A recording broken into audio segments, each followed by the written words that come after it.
večer moc z nemocnice. Čau, dlouho jsme se neviděli.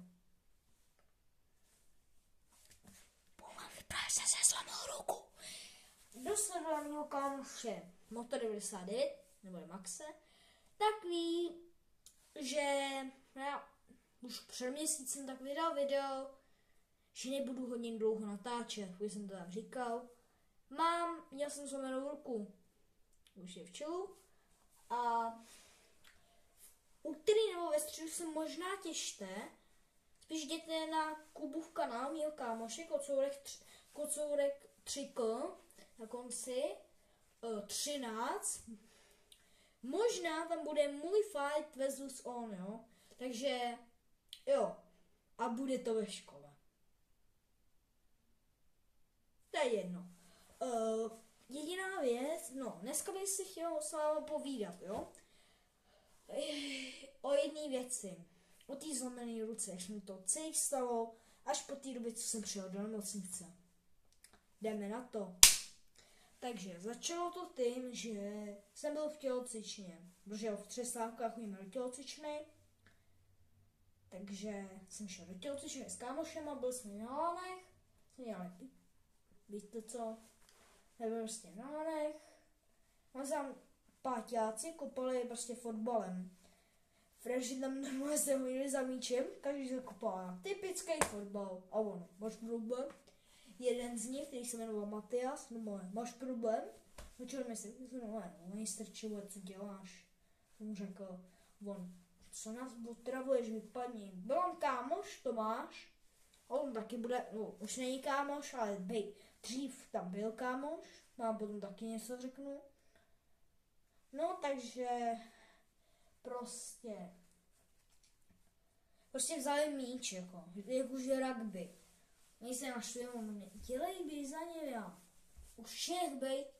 Jsem mi úplně strčil, normálně mu odlít. A normálně jsme se tam do sebe pustili.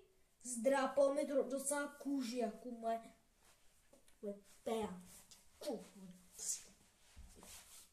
Já jsem jako kopnul do kolena. On se naštval, hned mi žlutý dolar. Chtěl mi kopnout do břicha, semka přímo. A já, kam byl si na karate? Dělal si karate? Tak tam normálně dej ruku, jsme se to učili. Počkej, takhle, že takhle tam máš tu ruku a uděláš jako šu. No a já debil jsem udělal šu. Takže mi kopnu ty ruky. Hezky tady je zlomená kostička. Já jsem běžel okamžitě do tříny, jsem dal rany.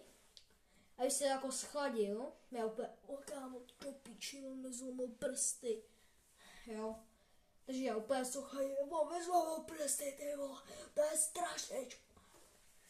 No. A tak jsem se na to dal. A úplně jsem si obal celou ruku papírem. Moje mokrý úplně ledovým papírem a normálně tam přišel. Co děláš ty simulante? Simulante? Chtěl jsem mu vlepit. Ale možná vlepím v dalším zápase.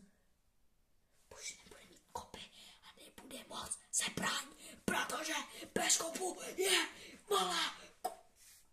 Takže prostě mi kopl, já jsem tam byl. Mučilka mu řekla, dělej žákovskou nastu, jako žákovskou nastu, kde vidíš tady stůl, ještě vám není drzej. No, tady se to začalo řešit. Paní učitelka zavolala tátovi, protože máme v práci. Zavolala mu, on přišel pro mě a hned jsme šli jenom ke mně domů pro semkárko, ke mně domů pro tu průkazku, jak se jmenuje. Ta modrá karta, ty vole. A to když tak potom řeknu, si vzpomenu. No a takže jsem udělal to. Prostě přišel, okamžitě jsme šli pro tu modrou kartičku, pojištění. Rychle jsem běžel. Jsme jeli, už má rychle. Prostě my jsme tam jeli rychle, takže jsme jeli na pohotovost, jsme jim, jo, jdi na rentgen, jo, super, máš to zumenitě, máš sádru, ale budeš mít týden, potom ti dáme novou. Já jsem měl vlahu, možná mu jsem řekl sádra, jo. Jedno. Takže mi dali dlahu, obvaz a jo. Máme to teda sundujeme, jsou úplně loupavou. Nebudem ti dávat novou modrou, kterou si spřál. Zaplatíš za to ale furt dvojnásobek. Dáme normální a uvázleme tu dlahu.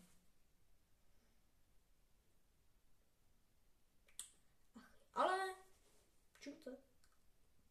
čil. Takže takhle se všechno stalo a možná zítra vyjde další video o mým spolužáku. Počkejte. No, co jsi to říkal? Počkejte, nic není, vole.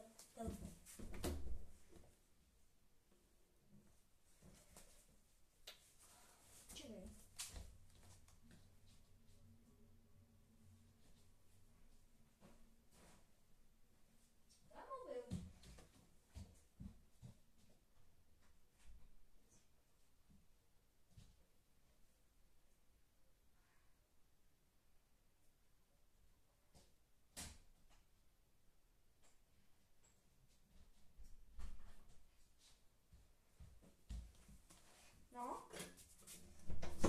No, halo? Jo. Aha. Proč se nemůžu dát do toho videa? To je, jaká soukromá informace, to ví celá škola, že si našla dopisní učitelce a vylezla ho sanetka. No, natáčím. No, nedal jsem, počkej. Ahoj. Jo, 6, takže o tom asi bude video, ale kámoš Max, nebudeš to se jako Takže čau.